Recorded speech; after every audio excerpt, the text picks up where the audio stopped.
Fala pessoal, sejam muito bem-vindos ao nosso Papo de Norma, episódio número 26, onde a gente vai tratar da nova revisão da NBR 7117, que trata sobre a medição e estratificação do solo para projetos, de malhas de aterramento, não só, e é uma característica específica dessa nova norma, não só para subestações, mas também para grandes centrais geradoras, tá?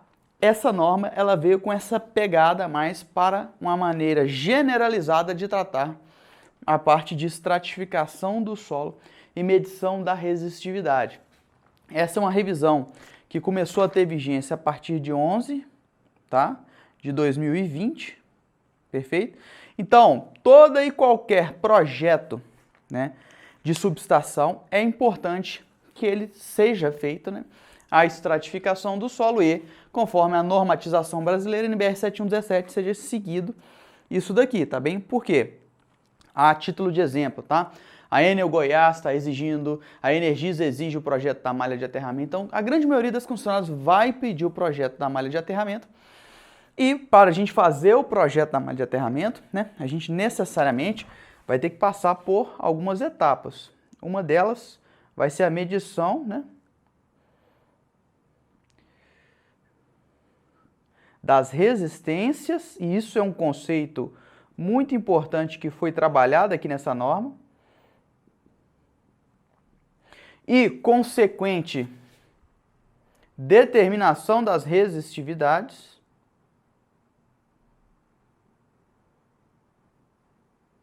Ok? Depois a gente passa para o projeto. Tudo isso aqui, ó. Aí a gente vai para a estratificação.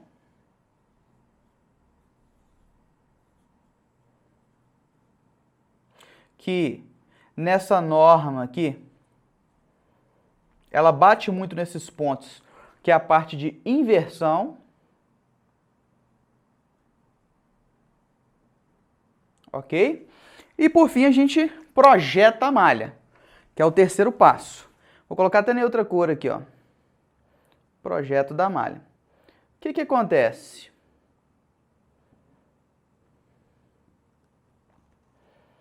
É importante a gente observar que esses dois primeiros itens estão na NBR 7117-1, tá? Esse último item é a NBR 15751, que é a parte de projeto de malha de aterramento, requisito, tá? De subestações, requisitos, tá? Então, a gente tem que fazer essa primeira parte com base nos dados desse. A gente vai para a determinação do arranjo da malha, se a gente vai utilizar eletrodos horizontais, verticais, associação desses eletrodos e por aí vai, tá bom? Essa normatização, vocês podem observar que ela veio com um aqui, tá vendo? Por que eu falei que ela veio com uma pegada mais de uma subestação genérica, inclusive para grandes usinas? Porque ela foi separada em 3 partes, tá? A saber, não foi separada. Na verdade, a norma que era a NBR 7117 antiga, então olha só, então a gente tem, tá? Vamos lá, a 7117.1,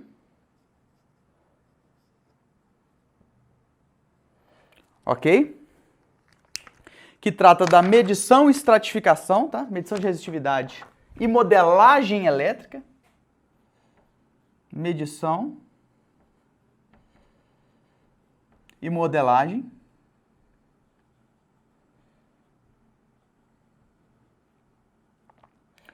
Perfeito? A gente tem também, deixa eu só conferir aqui, pessoal. A gente tem também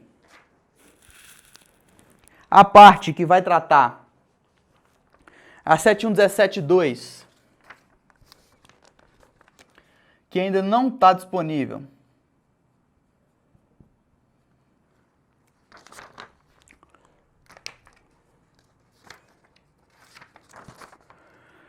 Que trata da medição de parâmetros térmicos.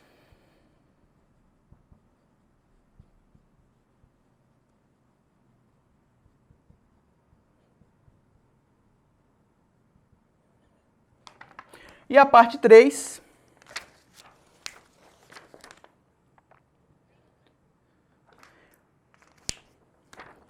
que vai tratar da parte da medição da permissividade e permeabilidade magnética. Permissividade barra permeabilidade magnética.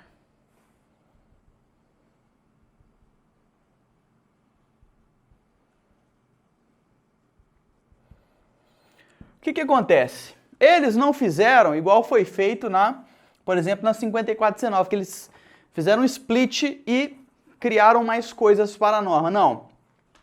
Essa daqui é a 7117, antiga, com algumas alterações. Isso aqui é completamente novo. Beleza? Então, quando a gente trata de medição e modelagem, normalmente, em se tratando de subestações convencionais, pelo entendimento trazido na 7117.1, tá? Que é a modelagem 2D do solo, é suficiente, tá? Para esse tipo de subestação. Não para grandes centrais geradoras, mas para subestações aplicadas, né? Para cabines de entrada normalmente, é suficiente o que está previsto na NBR 7117-1, tá? Houve algumas alterações sensíveis, tá?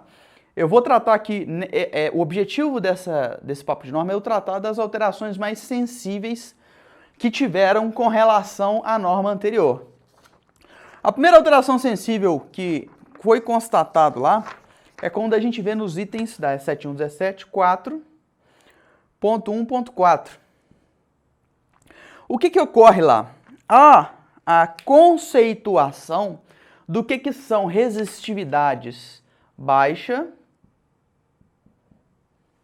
uma resistividade média não, eles falam lá, é média mesmo, né, de intensidade no caso, tá? E uma resistividade alta para solos. Perfeito? Define-se um intervalo de resistividades para o projetista ter uma noção do que é uma resistividade baixa, o que é uma resistividade média, o que é uma resistividade alta. Isso é muito interessante, tá? Porque você consegue, e lá tem uma tabela também, na seção 4, que fala do tipo do solo, tá? E com base nessas resistividades aqui, ó, que ele define os intervalos, você consegue determinar também, se é uma resistividade baixa, média ou alta, o tipo de solo, se ele é arenoso, se é argila, se é granito, tá? Então você sabe, ó, essa resistividade está média, pode ser esse tipo de solo aqui, X, pode ser um solo arenoso, pode ser um solo de argila, tá? Então a gente tem aqui, né, passa uma percepção, né, para o profissional daquela resistividade do solo, para que ele já entenda de primeira, né, que ele vai precisar de ter mais ações, né, para ele poder chegar em valores, na hora do projeto da malha, valores aceitáveis para aquela malha, em termos de resistência da malha, né, em termos de potenciais de toque, potenciais de passo. Daqui o cara entendeu que ele tem uma resistividade alta, ele já sabe que ele vai ter que fazer um tratamento no solo, que ele vai ter que fazer uma malha maior, que ele vai ter que penetrar mais profundamente a malha dele. Então, isso aqui dá uma sensibilidade maior para o profissional que está operando, né? Para o profissional leigo, né? Claro que o profissional experiente, pessoal, ele já tem noção desses valores, mas aqui trouxe uma informação a mais para os profissionais, né? Que não tem muita experiência com esse tipo de análise, beleza? Lá houve uma situação também, a mais, nessa seção 4, que ele especificou, ele fez uma abordagem do comportamento típico dos solos, tá? Basicamente em 3 camadas, que ele falou que é um solo típico lá. Eu não vou aprofundar, pessoal, nos pontos específicos que foram nas explicações, né, entrar muito, porque, por exemplo, eu vou fazer uma abordagem de um papo de norma só desse ponto aqui, dos solos, como que foi feita isso. Vou fazer uma abordagem específica só da tabela. Aqui eu estou tentando trazer para você os pontos que você tem que tomar cuidado, tá? Principalmente com isso daqui que está na seção 4, que ele separou, né, que aqui tem a camada saturada, uma camada menos saturada, e ele explica como que é o comportamento dos solos, de modo que te oriente, na hora das medições, se você está chegando a resultados consistentes para aquele solo ou não. Ou seja, a norma, com esses elementos aqui, ela está dando um feeling maior para o profissional, para que, durante a medição, ele se oriente melhor, né, com relação àquelas medidas, se aquelas medidas são corretas ou não, do ponto de vista do que é normal. Perfeito? Até aí, tudo certo. Um outro ponto que a norma bateu muito, tá? Outros pontos, na verdade, foi com relação a conceitos, tá? Um conceito muito importante que bateu pesado lá nessa nova revisão da norma foi com relação ao termo medição de resistividade elétrica, tá? Segundo a norma, esse é um termo errado de se utilizar, perfeito? Porque o que a gente está fazendo quando a gente vai pegar um termômetro, um resistivímetro, né, alguma coisa desse tipo, a gente não está determinando a resistividade do solo, perfeito? A gente não está determinando ali a resistividade do solo, a gente não está fazendo a medição da resistividade do solo, apesar que alguns, né, termômetros possuem a funcionalidade de fazer a medição, ele já te dá o valor da resistividade do solo como parâmetro final lá na tela dele. Mas ele já pressupõe, por exemplo, acho que da Megabrás, ele já pressupõe um método específico, ou seja, aquilo ali já está utilizando um método, tá? Então a medição da resistividade não existe, na verdade, a determinação da resistividade a partir da medição das resistências, elas partem de um método, tá? Um método conjunto com a medição da resistência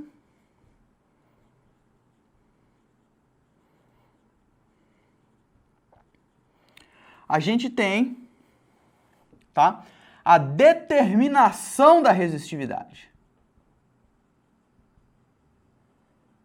Um método, um arranjo.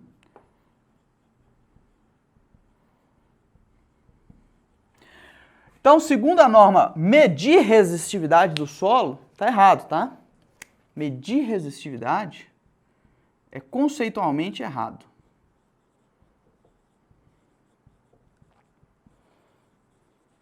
Ok? O conceito, dois conceitos fortes que tem lá, é a sondagem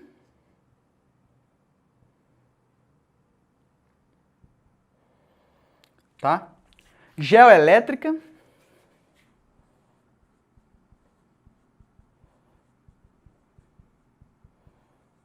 tá? E a sondagem elétrica vertical.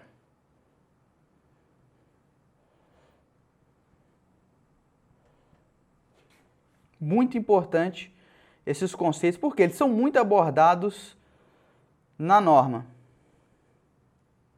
Eu já tratei de um papo de norma que eu tratei só da sondagem elétrica vertical.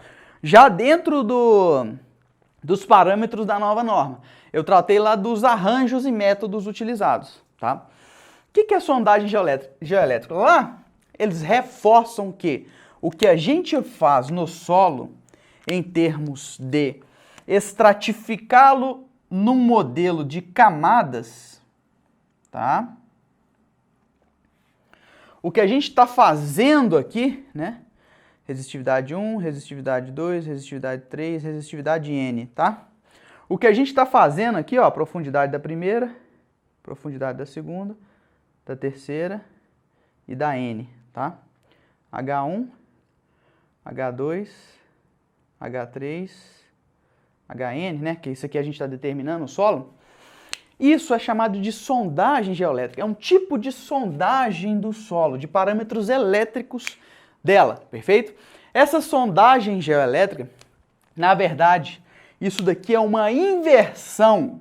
É uma inversão que a gente faz com base nos parâmetros do solo, que é o quê? A resistividade determinada, a curva de resistividade. Tá? Então, a partir de uma curva de resistividade do solo, aqui eu tenho a resistividade, e aqui eu tenho a distância, né? sair dessa curva e chegar nisso daqui é chamado de inversão. Então lá, reforça-se muito isso. Nós não estamos fazendo medição de resistividade. Nós não estamos determinando resistividades das camadas do solo, tá? Medindo resistividade do solo. Nós estamos, através das curvas de resistividades, que foi feita a partir da medição de resistividade de um método específico, e dessa curva a gente determina as camadas do solo. Isso pode ser feito por várias técnicas, como softwares, né? E métodos gráficos.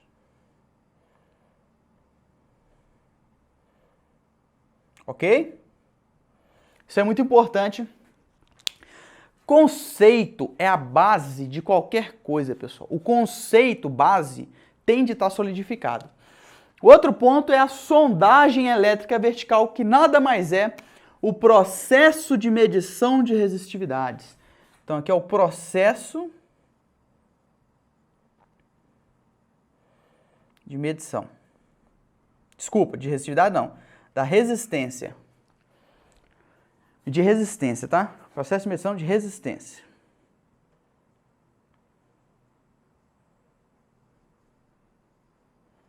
E posterior determinação da resistividade.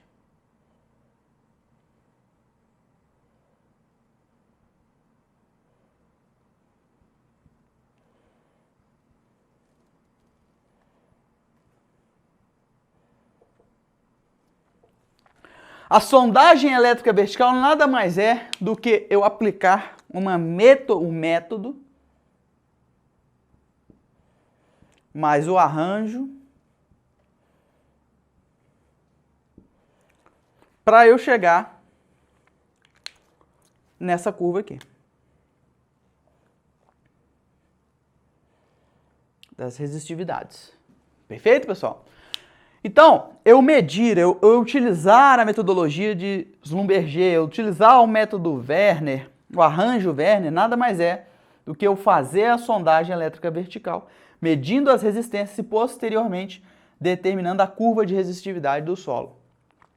A sondagem geoelétrica é um processo que eu utilizo a sondagem elétrica vertical, onde é determinada as curvas de resistividade pelas distâncias, onde através de um processo de inversão que eu posso fazer via software ou métodos gráficos, eu vou determinar as camadas daquele solo e as resistividades e profundidades daquele solo. Esse é um ponto muito importante, conceitual muito importante, que a norma bate pesado na norma inteira. Essa norma veio muito conceitual, muito técnica, muito conceitualmente técnica, tá?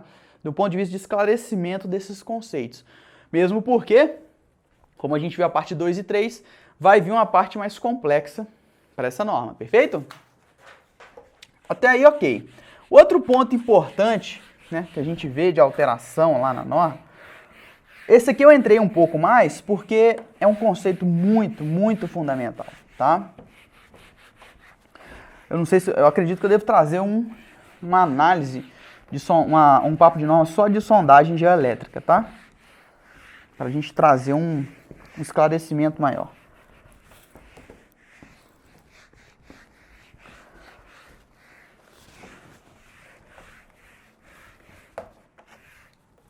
Ok. Deixa eu pegar esse aqui. Considerando isso daqui, o outro ponto que a gente vai ter na norma é com relação aos arranjos. Lá no item 5.3.2, a gente tem lá na norma, né, a depender do terreno, ela determinava lá as direções de medição. Ó, eu tenho que ter, por exemplo, a direção A, B, C, D, que variava as quantidades de linhas de medição, né? Variava com a área. Variava não. Ainda varia com a área. Mas antes, a quantidade de linhas de medição que eu tinha que fazer, né, de direções de medição, ela tinham 5 intervalos de áreas. Era assim, ó, se a área for menor que 1.000 metros quadrados, você vai fazer duas linhas de medição, ok? Um X, uma cruz, ok? Se a área for entre 1.000, menor que S, menor que 2.000, de 2.000 a 5.000, isso é da norma, tá, pessoal? Antiga. De 5.000 a 10.000 e de 10.000 a 20.000. E aqui você teria que fazer no mínimo 2 direções, no mínimo 3, no mínimo 4, no mínimo 5 e no mínimo 6 direções de medição. Tá? A depender da região onde ia ficar a sua malha. Agora eles alteraram isso daqui. Eles tiraram menos uma, intervalo de áreas, e ficou dividido assim, ó. Áreas menor que 1.000 metros, áreas menores, áreas entre 1.000 e 2.500, áreas entre 2.500 e 10.000 metros quadrados, tá?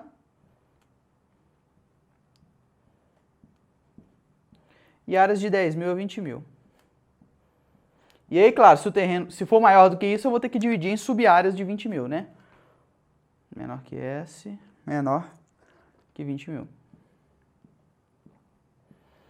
E aqui, ó, as quantidades de direções de medição mudaram para 2, 4, 8, 16. Aumentou a quantidade de medições, ó, nesse intervalo aqui, tá vendo? Consideravelmente, tá vendo? 16. Consideravelmente a quantidade de medições. Porque com certeza constataram que não estavam chegando em valores, né, do ponto de vista de medição consistentes. Tá? Agora lembrando, como eu já tratei de outras vezes, isso aqui, ó, é mínimo. Tem papo de norma que eu tratei de medições mais aprofundadamente. Recomendo que vocês assistam aí para trás, tá? Isso é mínimo. Esse é um ponto sensível, muito importante, que foi alterado. Agora um ponto assim que eu acredito que seja um dos mais sensíveis e que merece especial atenção porque foi muito detalhado, é com relação à organização das medições feitas, tá? O que acontece? Lá agora está detalhando como que você tem que apresentar o seu relatório das medições, tá? Quais as informações deverão estar contidas nas medições que você for realizar em campo, perfeito? Lá no item 5, deixa eu dar uma olhadinha ali. Tá meio sujo aqui, tá, pessoal? Mas não repara, não.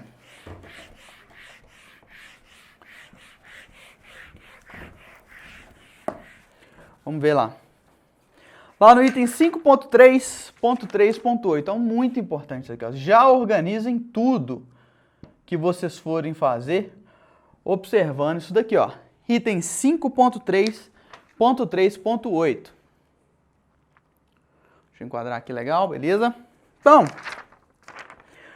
que fala aqui, ó? No item A, fala que tem que constar a data da medição lá no seu relatório. No item B, fala que tem que estar a indicação de quem foi o responsável pela medição. Muita gente já tinha algumas dessas informações, né? C, a identificação daquele projeto, identificação do projeto e localização.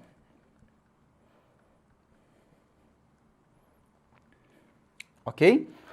No item D, trata que tem que ter as coordenadas do ponto,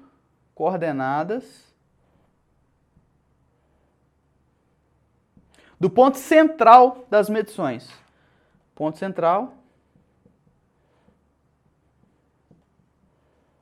das medições e um croquis das direções de medição.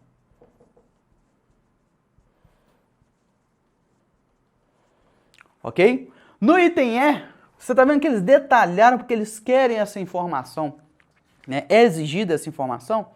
as características do solo.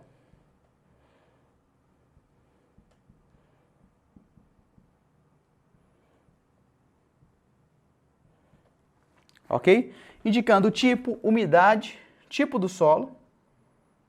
E aí, aquela tabela lá no início ajuda a determinar. Umidade.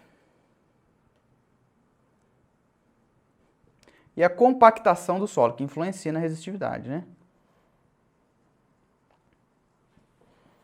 Ok? No item F, ele trata sobre temperatura e umidade no local, que tem que ser medida.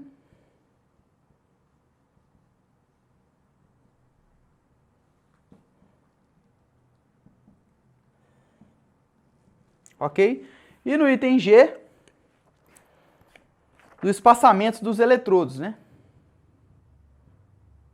Utilizado pela metodologia.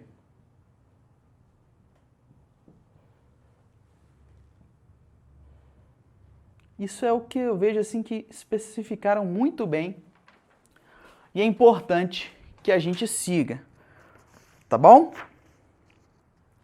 E uma outra coisa, e finalmente, né, o último ponto aqui, que eu considero muito importante, que, né, foi definido agora um critério específico, foi com relação lá no item 6.1.2. Agora, há uma determinação de um critério para eliminação de valores inconsistentes.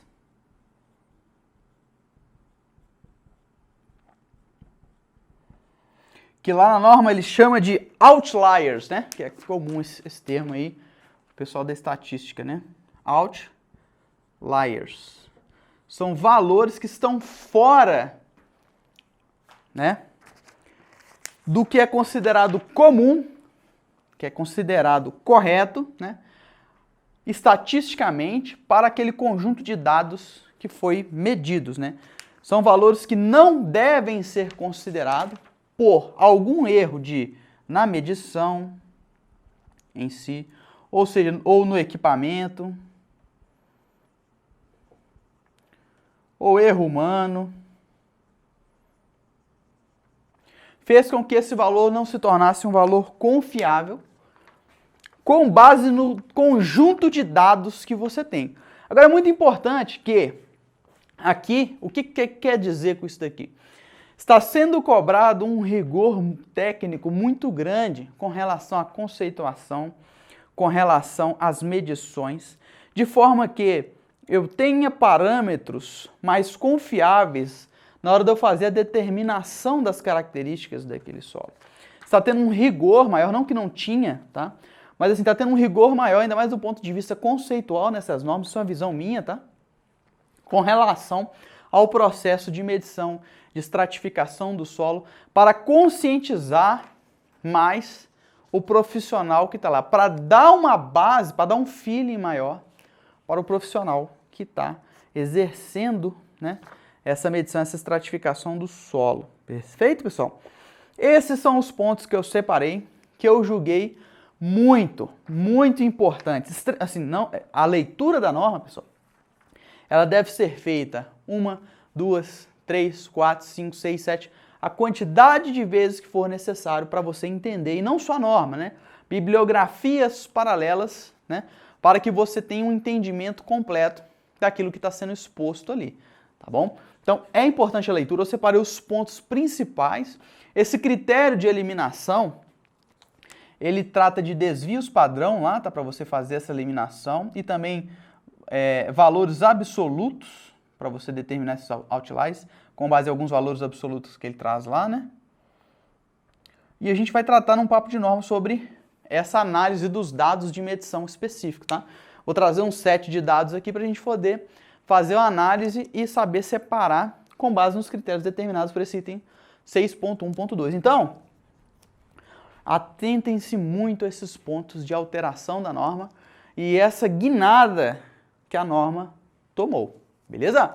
Então a gente vai fechar aqui o nosso Papo de Norma. Recomendo que você, se estiver no YouTube, se inscreva no nosso canal do YouTube, né? Se estiver no Instagram, já curte, deixe seu comentário aí e compartilha essa publicação para a gente poder crescer cada vez mais, levando conteúdo para quem precisa, que é você que está aí do outro lado, e para a gente também, no Papo de Norma, seja qualquer coisa, poder crescer junto, discutir, bater um papo, você manda informação de cá, a gente crescer junto, e isso sim é o nosso grande objetivo, beleza, pessoal? Então, desejar um forte abraço para vocês e a gente encerra aqui o nosso Papo de Norma.